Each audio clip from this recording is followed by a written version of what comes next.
Շնորհակալություն, բարև ձեզ պարոն Ասլանյան, այսօր ուժեղ Հայաստանը հանրահավաք է կազմակերպել, միասնության հանրահավաք, ինչ ակակալիք ունեք այս հանրահավաքից, սպասում է, որ նաև Սամվել Կարապետյանն է տեսավ։ Արդեն ձեր հարցի մեջ պատասխանը կար, սպասում ենք միասնության, համախմբման եւ մեր ուժը ոչ միայն նեղ կուսակցական կամ նեղ շարժումային շահերի սպասարկման կամ ուժի ցուցադրության համար է, այլ մեր ժողովրդի վաղուց արդեն պառակտված վիճակներից համախմբման միասնականության մեջ բերելով, ինչը նաև մեր կուսակցության ղեկավար Սամվել Կարապետյանի հիմնական նպատակներից մեկն է, հանրահավաքից մեծ սպասելիքներ ու ակնկալիքներ ունեմ, առաջին հերթին համախմբման հարցով, երկրորդ հերթին էլ կուսակցության առաջնորդի եւ մեր ազգի համար կարևոր նշանակություն ունեցող մարդու ուղերձը լսելու։ Պարոն Ասլանյան, քաղաքացիների հետ զրուցում ենք, դրանք ասում են, որ եթե օրինակ չլինեն խոչընդոտներ, օրվա իշխանությունները չստեղծեն խոչընդոտներ, մասնավորապես մատնանշում է, որ քաղաքացիներին անհարկի բռնում են, կալանավորում են, դուք եւս քաղաքական հետապնդման եք ենթարկվել նրանց օրոք, ինչ եք կարծում, կգնան այդ քայլին կամ ինչու նման մտավախություններ ունեն մարդիկ։ Գիտեք, այսօրվա իշխանությունների գործելավոճը ոչ թե իրավական կամ պետական տրամաբանությունից է բխում, այլ քաղաքական նպատակահարմարությունից, հետեւաբար ես չեմ կարող անշնորհակալ գործով զբաղվել եւ կախագուշակություններով զբաղվել, ես կարծում եմ, որ անկախ բռնաճնշումներից, անկախ ցանկացած խոչընդոտներից փոփոխությունների ալիքը անկասելի է եւ այս փոփոխությունների ալիքը կասեցնել, կանգնեցնել հնարավոր չէ այս կամ այն անձին շարքից հանելու միջոցով։ Պարոն Ասլանյան, վերջին օրենսդրական փոփոխությունները, ընտրական օրենսգրքի մեջ մտավախություններ առաջացրել նաև ուժեղ Հայաստան ուժում, որ խոչընդոտելու միջոց է, դուք հնար գտաք շրջանցելու նաև այդ փոփոխությունը, որպեսզի չխոչընդոտի։ Ոչ թե հնար գտանք կամ հնար չգտանք, այստեղ խնդիրը ոչ թե մեզ համար խոչընդոտ ստեղծել, այստեղ խնդիրը նրա մեջ է կայանում, որ իշխանությունները ամեն կերպ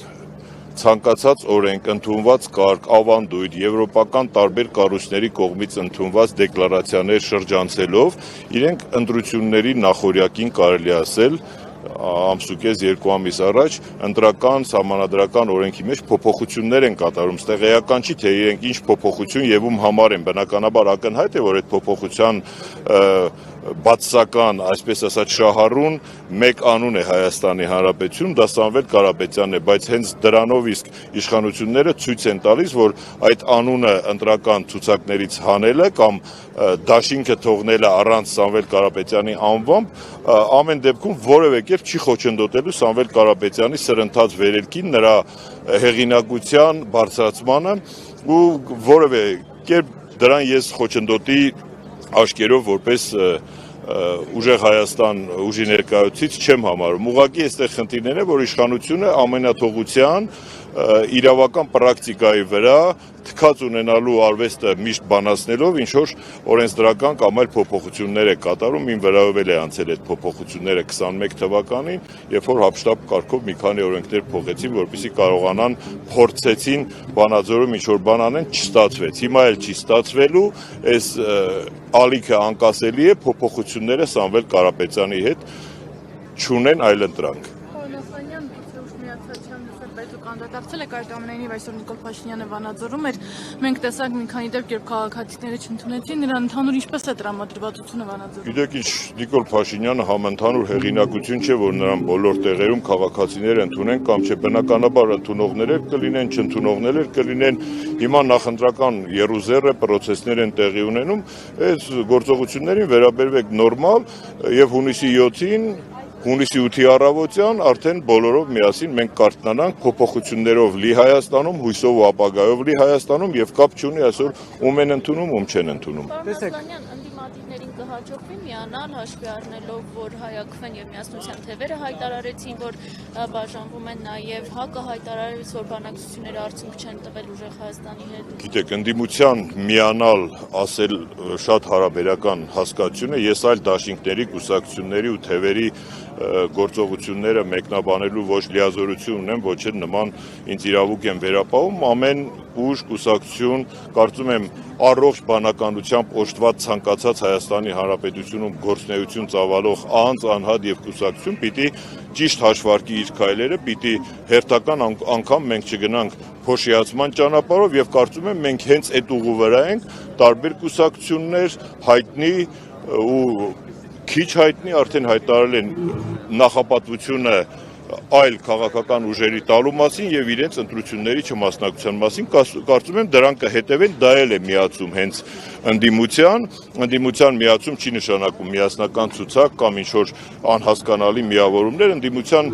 միացում նշանակում է միացում գաղափարին, միացում մտքին, միացում շարժման, իսկ այդ շարժումը մեզ տանում է դեպի հունիսի 7-ի հաղթական ընտրություն։ Պարոն Ասլանյան, մինչև հունիսի 7-ը նաև մայիսի 3-ն ու 4-ն է, երբ եվրոպական տարբեր երկրներից ներկայացուցիչները լինելու այստեղ գագաթնաժողովի, սա իր խորքում նաև աջակցություն է Փաշինյանի իշխանությանը, առհասարակ դրսի վերաբերմունքը որոշակի առումով կոնսենսուսը եվրոպական միությունը շատ խայտաբղետ այս պահին միավորում է եւ չեմ կարծում թե իրենց հասարակության վստահությունն ու հեղինակությունը այնքան վայելում են, որ մի հատ էլ այդ ալիքը տարածվի հայ հասարակության վրա, գալիս են թող գան, գնան, ես կարծում եմ որևէ ազդեցություն չի ունենա, որովհետեւ մենք տեսնում ենք եվրոպական տնտեսության փլուզում, եվրոպական արժեհամակարգի, արևմտյան արժեհամակարգի փլուզում հանուն քաղաքական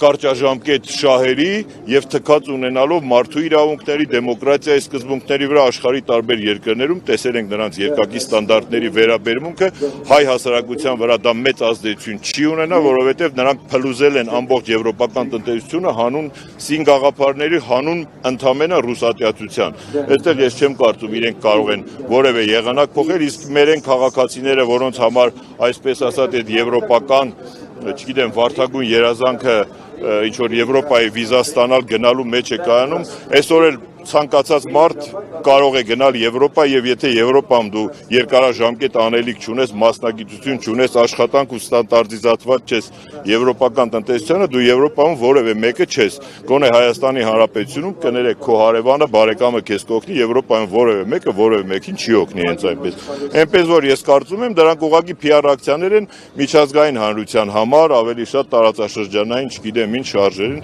որոնք Հայաստանի վրա որևէ ազդեցություն չեն ունենալու։ Խնդրեմ։